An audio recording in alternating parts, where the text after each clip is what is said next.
Hi, this is Danny Ibarra from MyMark. Annie Emily will tell us how to break all the rules and get away with it. Style guides are for the brands. Yahoo recently released their style guide, which contains incredibly valuable information on writing for the web. It touches on several topics, including the importance of writing a style guide for your own website and personal brand. After reading this, I realized that MyMark needed to have some sort of style guide that details our naming conventions and word choices as well. The necessity of creating a style guide for your personal brand is primarily in creating consistency for the customer or reader. As busy as we all are, it can be difficult to remember that all of the rules and conventions that we want to keep consistent throughout our writing and ad copy. Like all aspects of personal brand building, creating a personal style guide should be more than just a list of grammar rules and filing name conversations.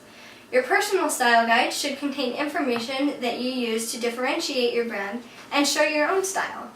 You want a unique business card, website, and catchphrase, so why not a consistently unique style?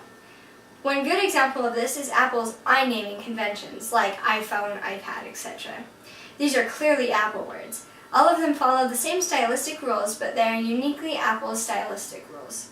You need to come up with your conceptually similar unique word phrases and styles for your personal brand.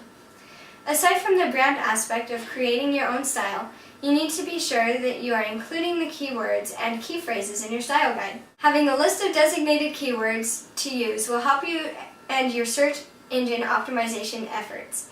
If you're using two different keywords to describe the same thing, your search results for both of those words would be lower than your search results for optimizing just one of the words. For instance, if you have a blog about meat, and you write several blogs about hamburger and several blogs about ground beef, the search results for each of these keywords may put your blog further back on the list of search results.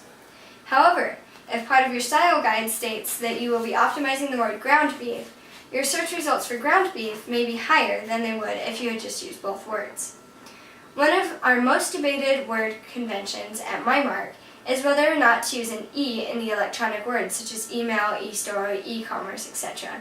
The politically correct way is to use a hyphen with anything but the word email, because email has been proclaimed a word. We chose to modify this politically correct rule for our brand's purposes. I researched the different spellings of e-words using Google's keywords tool to find which e-word versions are the most searched for. The results were astounding. More than 12 times as many people were searching for e-words without a hyphen as opposed to e-words with a hyphen. Although the hyphenated version is politically correct, we ultimately need to optimize our websites and content for what people are actually searching for. Therefore, we made the decision to change our e-word style to words without a hyphen, like e-store. After making this decision, we implemented it in our company-wide style guide, and now it is simply a matter of following our company word choice conventions rather than debating amongst ourselves which is the proper usage.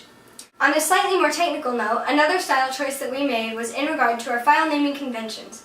Our content folders and files now all follow the same naming convention.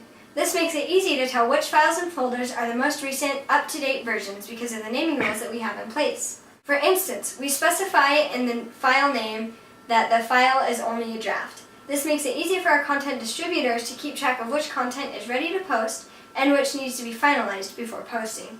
The level of detail in the style guide is very important.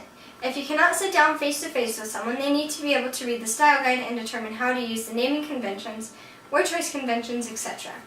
I include examples of each rule in our style guide to clarify any confusion surrounding the rule. It is also a good idea to have someone who is unfamiliar with the practice read the instructions to determine whether or not they make sense. If a step-by-step list is appropriate, use that format of instruction, but remember to include an example.